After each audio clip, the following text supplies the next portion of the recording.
At the end of the Second World War, the extraterrestrials ensured that the technology was returned from Earth back to these cities. They understood that the Dark Age had not yet reached its peak. The technology was returned by 30 submarines through a large commando action.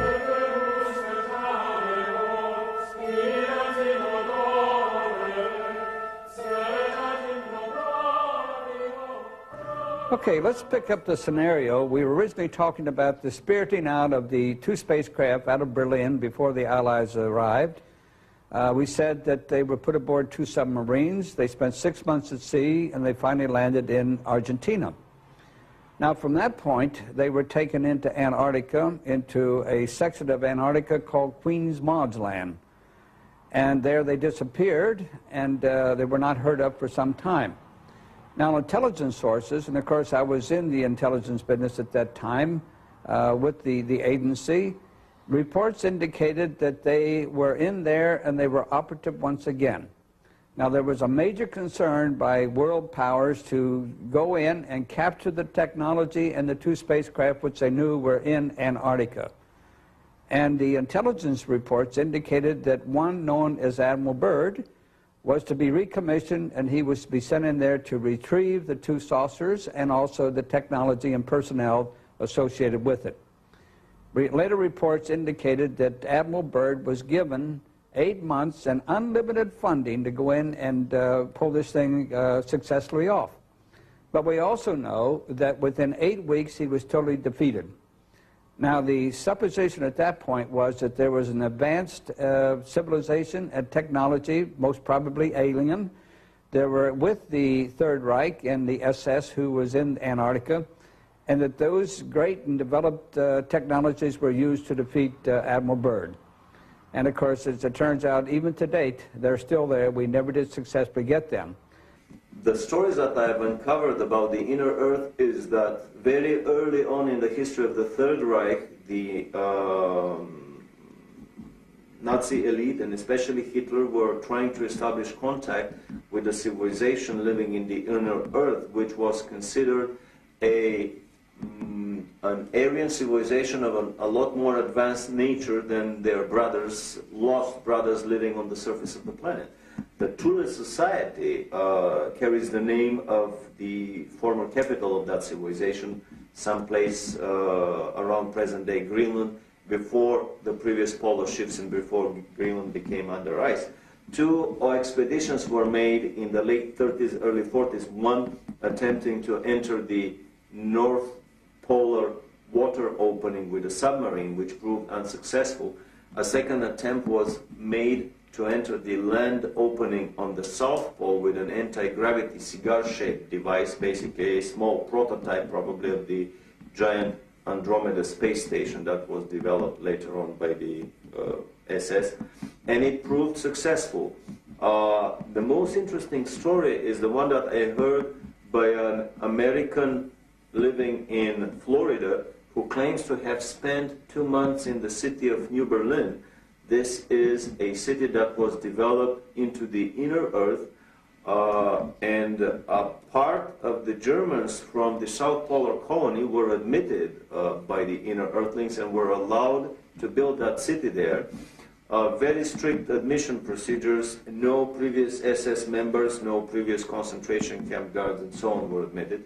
The rumor is that the present-day city of New Berlin is about 2 million people of population, that they have built there most of the buildings that Hitler's personal architect, Spee, was planning to build.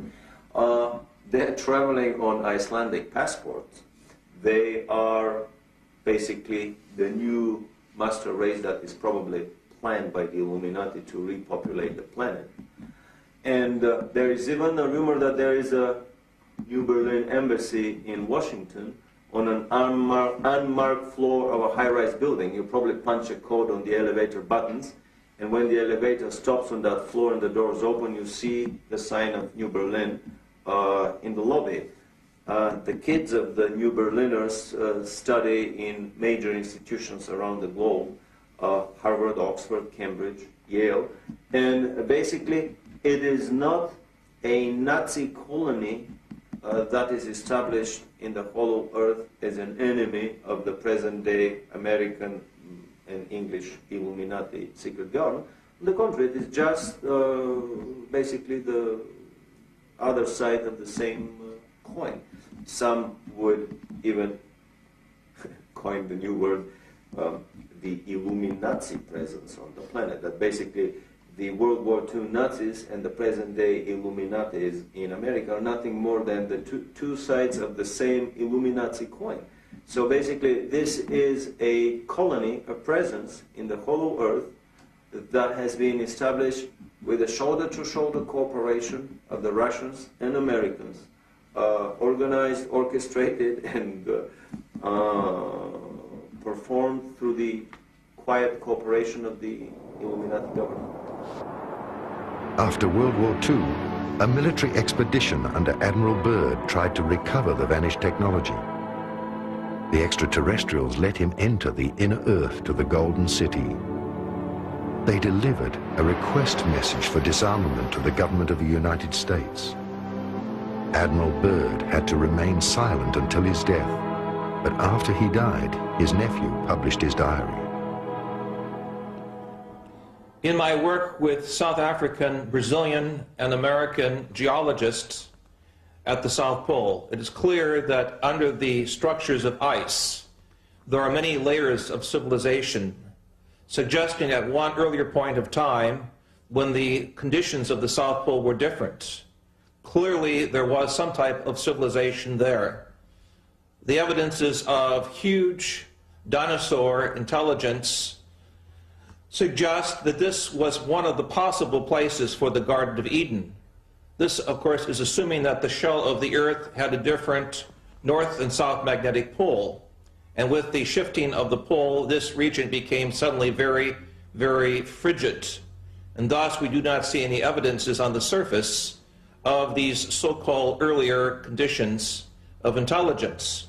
However, I believe with the further exploration of the documents that both Admiral Byrd brought to the attention of the world after World War II, and the Brazilian Navy uncovered in 1961 with its subpole expedition, that extraterrestrial intelligence is also operated out of the area of the South Pole. In that sense, the South Pole is a connecting point with other civilizations, possible extrasolar gardens of paradise.